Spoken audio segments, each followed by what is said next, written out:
ഫരീദാബാദ് രൂപത വളരെ ആഹ്ലാദകരമായിട്ടുള്ളൊരു നിമിഷങ്ങളിലൂടെ കടന്നു പോവുകയാണ്. ഫരീദാബാദ് രൂപത അതിരൂപതയായി ഉയർത്തപ്പെടുന്ന വളരെ സുപ്രധാനമായിട്ടുള്ള നിമിഷമാണ് നാളെ ഇവിടെ ഡൽഹിയിൽ സംഭവിക്കാൻ പോകുന്നത്. ഇന്ന് നമ്മോടൊപ്പമുള്ളത് ബഹുമാനപ്പെട്ട മാത്യു തുമ്മുളിൽ അച്ഛനാണ്. നാളെ നടക്കാൻ പോകുന്ന പ്രോഗ്രാമുകളുടെ കൺവീനർ അച്ഛനാണ്. നാളെ നടക്കുന്ന ചടങ്ങുകളുടെ ശുശ്രൂഷകരുടെ വിശദാംശങ്ങൾ നമുക്ക് അച്ഛനിൽ നിന്നും നമുക്ക് ചോദിച്ചറിയാം. അച്ഛാ, വളരെ ഒരു ചരിത്ര പ്രാധാന്യമേറിയ നിമിഷങ്ങളിലേക്കാണ് ഫരീദാബാദ് രൂപത കാലെടുത്ത് വയ്ക്കാൻ പോകുന്നത്. നാളെ നടക്കുന്ന ചടങ്ങുകളുടെ വിശദാംശങ്ങൾ അങ്ങൊന്ന് പങ്കുവയ്ക്കാം. തീർച്ചയായിട്ടും വളരെ ദൈവാനുഗ്രഹപ്രദമായ ഒരു അവസരമാണ്. ഫരീദാബാദ് രൂപത അതിരൂപതയായി ഉയർത്തപ്പെടുന്നു എന്ന് പറയുമ്പോൾ തലസ്ഥാന നഗരിയിലുള്ള ശ്രീ മലബാർ സഭാവിശ്വാസികളുടെ ത്യാഗോജ്വലമായ ക്രൈസ്തവ ജീവിതസാക്ഷ്യത്തിന് സഭ നൽകിയ അംഗീകാരമായിട്ടാണ് ഞങ്ങളതിനെ കാണുന്നത്. നാളെ വൈകുന്നേരം 3 മണിയോട് കൂടിയിട്ട് സ്ഥാനാരോഹണ കർമ്മങ്ങൾ ആരംഭിക്കും.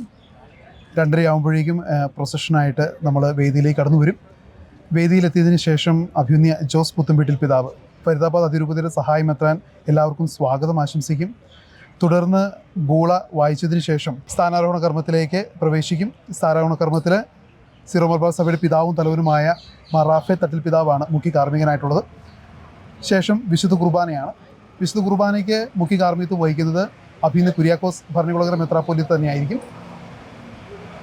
വിശുദ്ധ കുർബാനയ്ക്ക് ശേഷം ഏകദേശം 1 മണിക്കൂറോളം നീണ്ടു നിൽക്കുന്ന ഒരു അനുമോദന സമ്മേളനം ഉണ്ട്. അനുമോദന സമ്മേളനത്തിൽ കേന്ദ്ര ക്യാബിനറ്റ് മന്ത്രിയായിട്ടുള്ള ശ്രീ കിരൺ റിജു, അതുപോലെ തന്നെ CBCI അധ്യക്ഷൻ അഭിമന്യ മാർ ആൻഡ്രൂസ് താഴ്ത്ത് പിതാവ്, അതുപോലെ തന്നെ പെട്രോളിയം മിനിസ്റ്റർ ഹർദീപ് സിംഗ് പുരി, അതുപോലെ minority affairs minister Shri George Kurian തുടങ്ങിയിട്ടുള്ള വിശിഷ്ട വ്യക്തികൾ ഉണ്ടാകും. ആ അനുമോദന സമ്മേളനത്തിൻ്റെ അധ്യക്ഷൻ സഭാതലവനായ അഭിമന്യ മാർ റാഫേൽ തട്ടിൽ പിതാവായിരിക്കും. അതിനുശേഷം പിതാവ് എല്ലാവർക്കും ആശംസകൾ നേർന്ന് അല്ലെങ്കിൽ നന്ദി പറഞ്ഞുകൊണ്ട് ഒരു പിതാവിൻ്റെ ഒരു മറുപടി ഉണ്ടാകും. ഇത്രയുമാണ് നാളത്തെ കാര്യങ്ങൾ ക്രമീകരിച്ചിട്ടുള്ളത്.